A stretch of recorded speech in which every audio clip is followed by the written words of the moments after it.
ನಗರದ ಪಂಡಿತ ಸಿದ್ದರಾಮ ಜಂಬಲ್ದಿನ್ನಿ ರಂಗಮಂದಿರದಲ್ಲಿ ಜಿಲ್ಲಾಡಳಿತ, ಜಿಲ್ಲಾ ಪಂಚಾಯತ್, ಮಹಾನಗರ ಪಾಲಿಕೆ, ಕನ್ನಡ ಮತ್ತು ಸಂಸ್ಕೃತಿ ಇಲಾಖೆಯ ಸಂಯುಕ್ತಾಶ್ರಯದಲ್ಲಿ ಹಮ್ಮಿಕೊಂಡಿದ್ದ ಶಂಕರಾಚಾರ್ಯರ ಜಯಂತಿ ಕಾರ್ಯಕ್ರಮದಲ್ಲಿ ಭಾಗವಹಿಸಿ ಮಾತನಾಡಿದರು.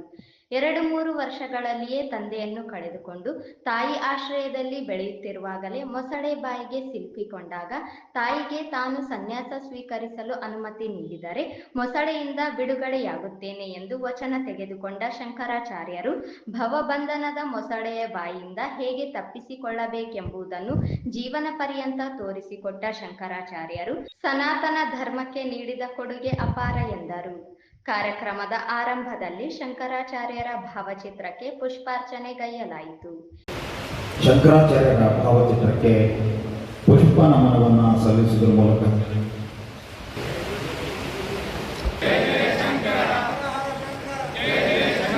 ಜಯ ಜಯ ಶಂಕರ, ಹರ ಹರ ಶಂಕರ, ಜಯ ಜಯ ಶಂಕರ ಭಾವಚಿತ್ರಕ್ಕೆ ಮಂಗಳಾರತಿ ನಮನದ ಮೂಲಕ ಅವರ ಆಶೀರ್ವಾದವನ್ನು ಪಡಿತಾ ಇದ್ದಾರೆ. ಈ ಕಾರ್ಯಕ್ರಮದಲ್ಲಿ ಭಾಗವಹಿಸಿದಂತ ಎಲ್ಲ ಮಹನೀಯರು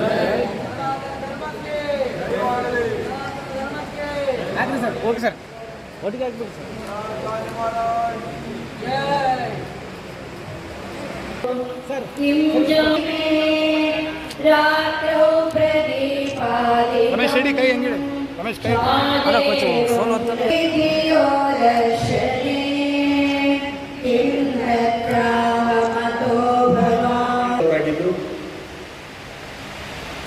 ಎರಡು 3 ವರ್ಷದವರು ಇದ್ದಾಗಲೇ ತಂದೆಯನ್ನ ಕಳ್ಕೊಂಡ್ರು. ತಾಯಿಯ ಪೋಷಣೆಯಲ್ಲಿ ಬೆಳೆದರು.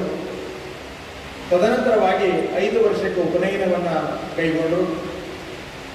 ಅವರ ಹುಟ್ಟಿನಲ್ಲಿಯೇ ಅವರ ಜಾತಕವನ್ನು ಪರಿಶೀಲಿಸಿದಂತಹ ಜ್ಯೋತಿಷಿಗಳು ಹೇಳಿದ್ರು, ಸರ್ವಶ್ರೇಷ್ಠ ವ್ಯಕ್ತಿ ಆಗ್ತಾನೆ, ಜಗದ್ವಂದ್ಯನಾಗ್ತಾನೆ, ಆದರೆ ಆಯುಷ್ಯ ಬಹಳ ಕಡಿಮೆ ಅಂತ. ಅದರಂತೆಯೇ ಶಂಕರ ಭಗವತ್ಪಾದರು ಅವರ ಜೀವನ ಚರಿತ್ರೆಯಲ್ಲಿ ಅನೇಕ ಘಟನಾವಳಿಗಳು ಬರ್ತವೆ. 8ನೇ ವರ್ಷಕ್ಕೆ ಸಂಪೂರ್ಣವಾದಂಥ ಶಾಸ್ತ್ರಗಳ ಅಧ್ಯಯನವನ್ನು ಮಾಡಿದಂತಹ ಬಾಲಕ ತನಗಿಂತಲೂ ಹಿರಿಯರಿಗೆ ಶಾಸ್ತ್ರವನ್ನ, ವೇದಗಳ ಪರಿಚಯವನ್ನ ಮಾಡಿಕೊಡುವಂಥವರಾಗ್ತಾರೆ. ಪೂರ್ಣಾನದಿಯಲ್ಲಿ ಸ್ನಾನಕ್ಕೆ ಹೋದಾಗ ಮೊಸಳೆ ಹಿಡಿಯಿತು ಅಂತ ಹೇಳಿ ತಾಯಿಗೆ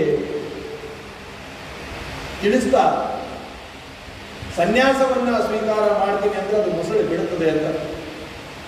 ಬದುಕಿದ್ರೆ ಸಾಕು ಮಗ ಅನ್ನುವಂಥ ಕಾರುಣ್ಯದಿಂದ ಒಪ್ಪಿಗೆಯನ್ನು ಸೂಚಿಸುತ್ತಾರೆ.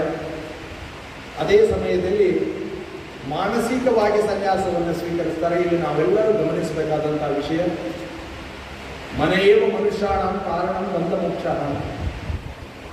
ಮನುಷ್ಯನಿಗೆ ಮನಸ್ಸ ಸರ್ವದಿಕ್ಕೂ ಕಾರಣ.